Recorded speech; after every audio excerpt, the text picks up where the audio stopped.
Hello बच्चों, आज हम लोग बिहार बोर्ड के संस्कृत का 10वां पाठ मंदाकिनी वर्णनम पढ़ रहे हैं। तो पढ़ना स्टार्ट करते हैं हम लोग इसको। प्रस्तुतः पाठ वाल्मीकि रामायणस्य अयोध्या कांडस्य पंचनवति तमात् सर्गात् संकलितः। प्रस्तुत पाठ वाल्मीकि रामायण के अयोध्या कांड के 95वें सर्ग से संकलित है। वनवास प्रसंगे, वनवास के क्रम में राम सीता के साथ लक्ष्मण के साथ चित्रकूटम प्राप्नोति, चित्रकूट पहुंचते हैं। ध्यान से समझना है। वनवास प्रसंग में राम सीता और लक्ष्मण के साथ चित्रकूट पहुंचते हैं। तत्र स्थिताम, वहां स्थित मंदाकिनी नदी वर्णन करते हुए सीता को संबोधयति बतलाते हैं। इयम, यह नदी प्राकृतिक रूपादाने, प्राकृतिक सुषमा से संवलित भरपूर चित्तम, मनों को हरती है। यानी यह नदी प्राकृतिक सुषमा से भरपूर मनों को हरती है। अस्याः, इसका वर्णन कालिदास ने भी रघुवंश काव्य में त्रयोदश सर्गे, 13वें सर्ग में करोति करते हैं। अनुष्टुप छंद में महर्षि वाल्मीकि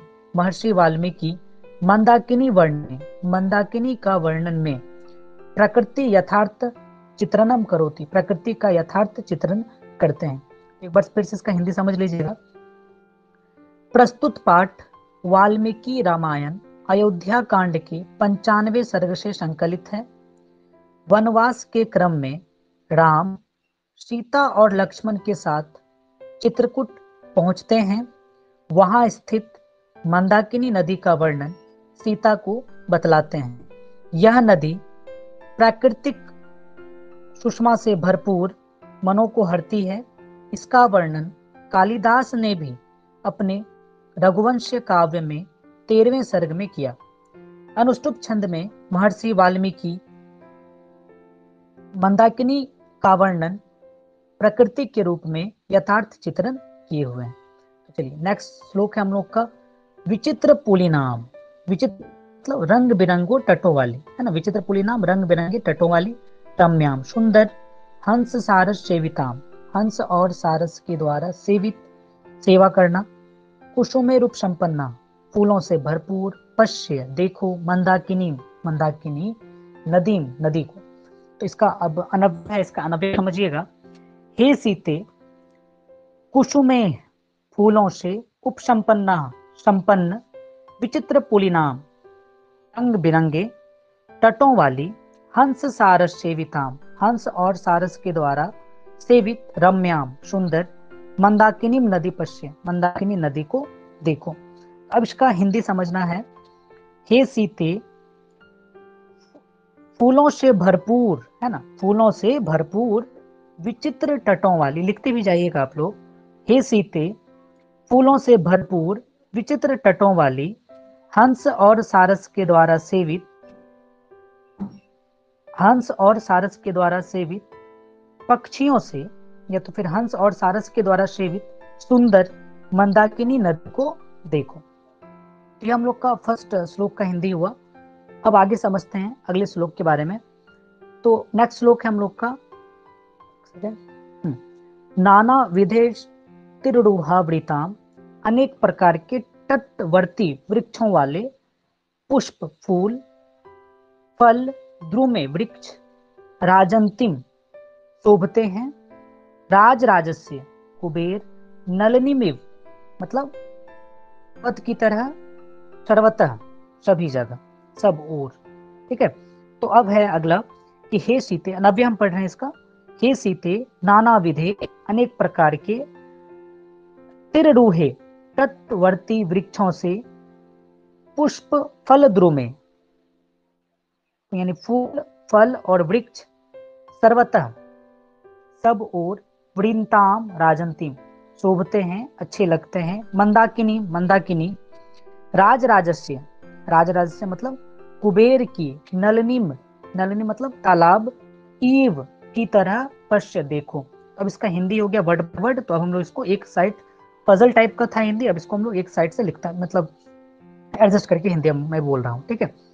तो इसका है हिंदी, हे सीते, ले जाइएगा, हे सीते देखो फूल और फलों से युक्त डालियों वाले नाना प्रकार के तटवर्ती वृक्ष से सब ओर घिरी मंदाकिनी नदी कुबेर की तालाब के समान शोभा पाती है, ठीक है। तो राम ने इसका बखान बहुत ही अच्छी तरीके से किया है। तो अब नेक्स्ट है हम लोगों का नेक्स्ट श्लोक, सेकेंड, तो चलिए, तो नेक्स्ट श्लोक है, मृग युथ निपितानी कलुषाम भांसी शम प्रतम तीर्थानी रमणीयानी रतिम संजयंती में।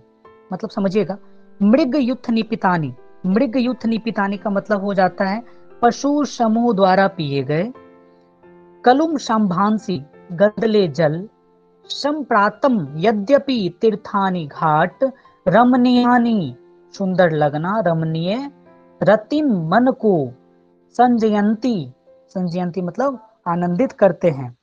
तो अब समझिएगा आगे कि हे सीते, इसका हिंदी है, हे सीते यद्यपि पशुओं के समूह जल पीकर अभी जल गंदला कर गए हैं, यद्यपि, यद्यपि पशुओं के समूह है ना, पशुओं के समूह जल पीकर अभी जल गंदला कर गए हैं, तथापि इसके रमणीय घाट है ना, इसके रमणीय घाट मेरे मन को, रतिम मेरे मन को, संजयंती आनंदित करते हैं, मेरे मन को आनंदित करते हैं।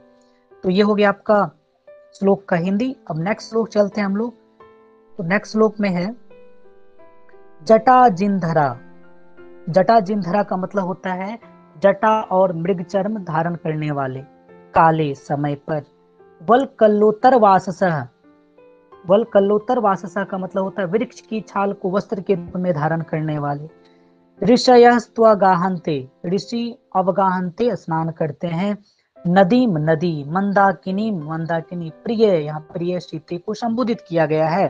तो मैं अनव्या पढ़ रहा हूं इसका, हे प्रिय काले जटा जिनधरा वल कल्लोतर वासः ऋषय तु मंदाकिनी नदी अवगाहन्ते। हे प्रिय, मैं हिंदी अनुवाद बोल रहा हूं, आप लोग लिखते भी जाइएगा। हे प्रिय जटाधारी या जटा और मृग चर्म धारण करने वाले, वृक्ष की छाल को वस्त्र के रूप में धारण करने वाले ऋषि तो उपयुक्त समय में इसी मंदाकिनी नदी में स्नान करते हैं, उपयुक्त समय में इसी मंदाकिनी नदी में स्नान करते हैं। तो नेक्स्ट है हम लोगों का आदित्यम उपतिष्ठन्ते नियमात ऊर्ध्वभावः एते परे विशालाक्षी मुनय संसित व्रता। आदित्य मतलब होता है सूर्य, उपतिष्ठन्ते उपासना करते हैं, है ना। नदीम सॉरी नियमात ऊर्ध्वभावः नियम पूर्वक निष्ठा से, है ना। ऊर्ध्वभावः अपने भुजाओं को ऊपर कर, है ना। एते परे यहाँ उपस्थित, विशालाक्षी, विशालाक्षी सीता के लिए यूज किया गया है। मुनय मुनि, संसरित व्रता कठोर व्रत करने वाले। मैं इसका अनव्या पढ़ रहा हूं, हे विशालाक्षी, हे बड़े बड़े आंखों वाली, एते परे संसित व्रता, हे विशालाक्षी एते परे मतलब यहाँ पर ये सभी, है ना, एते परे ये सभी, संसित व्रता कठोर व्रत करने वाले या कठोर व्रत का पालन करने वाले। मुनयः मुनि, ऊर्ध्वभावः अपने भुजाओं को ऊपर उठाकर, नियमात नियम से, आदित्यम सूर्य की, उपतिष्ठन्ते उपासना कर रहे हैं। समझिएगा एक बार हिंदी फिर से, हे बड़े बड़े आंखों वाली, ये सभी कठोर व्रत का पालन करने वाले मुनि अपने भुजाओं को नियम से उठाकर सूर्य की उपासना कर रहे हैं। अब नेक्स्ट है हम लोगों का मारुतोधुत शिखर प्रणित। मारुतोधित शिखर का मतलब हो गया कि शिखर के हवाओं के कारण झूमने वाले, है ना, शिखर के हवाओं से झूमने के कारण। प्रणित, प्रणित मतलब नृत्य करते हुए, ईव की तरह, पर्वत मतलब पहाड़, पादपे, पादपे मतलब पेड़ पौधे, पुष्प पत्रानी फूल और पत्र, सृजत अभिर्भितो मतलब बिखेरने वाले, है ना। अभिर अभितो मतलब होता है दोनों ओर, सृजत भी मतलब होता है बिखेरने वाले, नदी, नदी मतलब नदी के। अब मैं इसका अनव्या पढ़ रहा हूँ। हे विशालाक्षी नदीम अभिता, नदी के दोनों ओर, पुष्प पत्रानी पुष्प फूल और पत्र, सृजत भिद बिखेरने वाले, पादपे पादप, पादपे मारुदोत शिखर मतलब पौधों के शिखर, हवा के कारण झूमने से पर्वत नृत्य करते हुए प्रतीत हो रहे हैं। इसका हिंदी है, समझिएगा, सुनिएगा और लिखिएगा भी इसको। हे सीते नदी के दोनों ओर फूल पत्ते बिखेरने वाले पौधे के शिखर के हवाओं से कारण झूमने से, हवाओं के कारण झूमने से पर्वत नृत्य करता हुआ सा प्रतीत होता है। ठीक है, तो अब नेक्स्ट है हम लोग का क्वचित मणिकाशोदाम। क्वचित मतलब कहीं, मणिकाशोदाम मणि समान जल वाली, क्वचित पुलिनाशालिनी, क्वचित पुलिनशालिनी मतलब हो जाता है कि कहीं स्वच्छ जल वाली, है ना, कहीं, सॉरी पुलिनाम शालिनाम है तो कहीं सुंदर कगारों वाली, कहीं सुंदर तटों वाली। क्वचित सिद्ध जना किरणा, कहीं सिद्ध जनों से भरी हुई, कहीं सिद्ध जनों से भरी हुई मंदाकिनी नदी पश्य, मंदाकिनी नदी को देखो। यानी इसका मैं हिंदी बोल रहा हूँ। हे बड़े बड़े आंखों वाली या हे बड़े बड़े नयनों वाली, क्वचित मणिकाशोदाम मतलब कहीं मणि के समान प्रवाहित स्वच्छ जल वाली, मणि के समान प्रवाहित स्वच्छ जल वाली, कहीं सुंदर ऊंचे कगारों वाली, कहीं सिद्ध जनों से भरी हुई इस मंदाकिनी नदी को देखो। तो यह है आपका 7वां श्लोक। अब नेक्स्ट चलते हैं हम लोग 8वें श्लोक की ओर। निर्धुताम, अच्छा एक सेकंड, निर्धुताम, निर्धुताम मतलब हो जाता है बिखेरने वाले या फिर क्या हो मतलब फैले हुए, है ना। निर्धुताम मतलब फैले हुए या फिर उड़ाए हुए, है ना, उड़ाए हुए। वायु नाम वायु के द्वारा, पश्य देखो, वितताम फैले हुए, पुष्प संचयान पुष्प के संचय को, पोलियो पोपलियो यमानास परांश, पोपलियो मानान मतलब होता है तैरते हुए, है ना। तुम जल मध्य ज्ञान मतलब जल मध्यागान, जल मध्यगान मतलब जलों के बीच। तो अब इसको समझते हैं। यहाँ पे सीता को तनु मध्य से सुशोभित किया गया है, तो हम लोग समझेंगे यहाँ पे संबोधित किया गया है।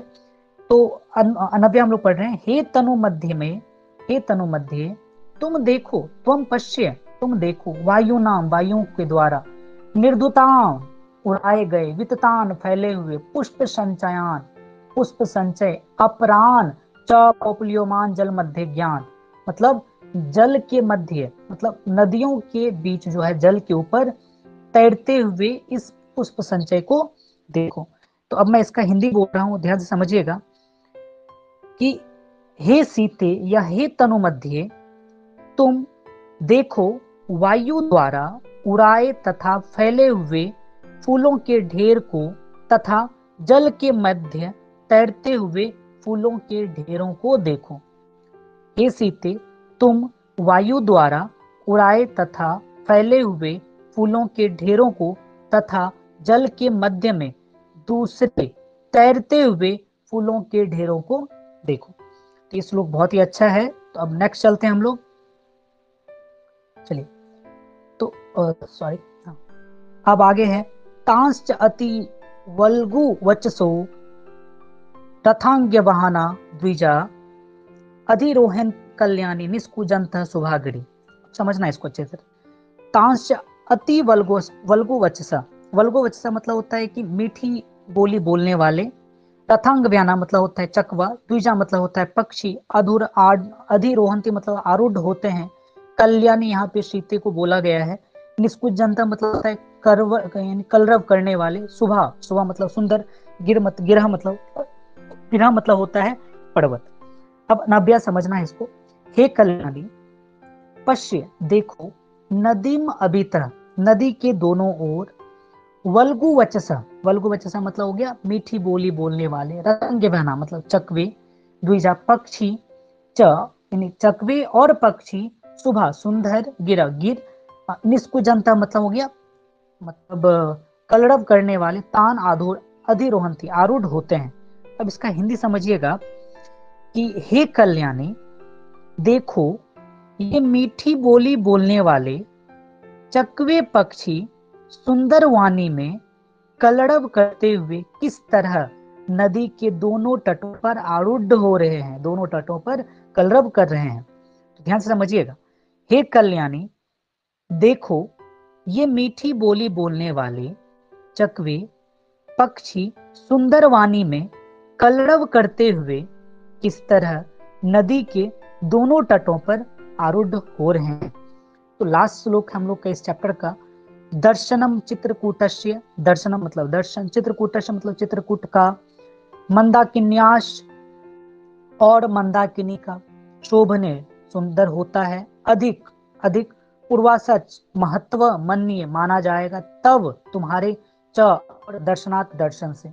मैं नव्या पढ़ रहा हूं, हे शोभने, हे सुंदर दिखने वाली, या फिर हे शोभन शालिनी, है ना, हे शोभने का, हे शोभन शालिनी सीते, यहाँ पे सीते को ही बोला गया है, हे शोभन शोभा शालिनी सीते, हे शोभा शालिनी सीते, चित्रकूटस्य यहाँ अत्र यहाँ चित्रकूटस्य चित्रकूट का, मंदाकिन्या मंदाकिनी, च और यत जो, दर्शन दर्शनम दर्शन भवती होता है, तत् वह, उस तब तुम्हारे, दर्शनात् दर्शन से, और अधिक, है ना, पूर्वासात पूर्वासात मतलब अधिक महत्व, च अधिकम अधिक, मन्य माना जाएगा, माना जान पड़ता है।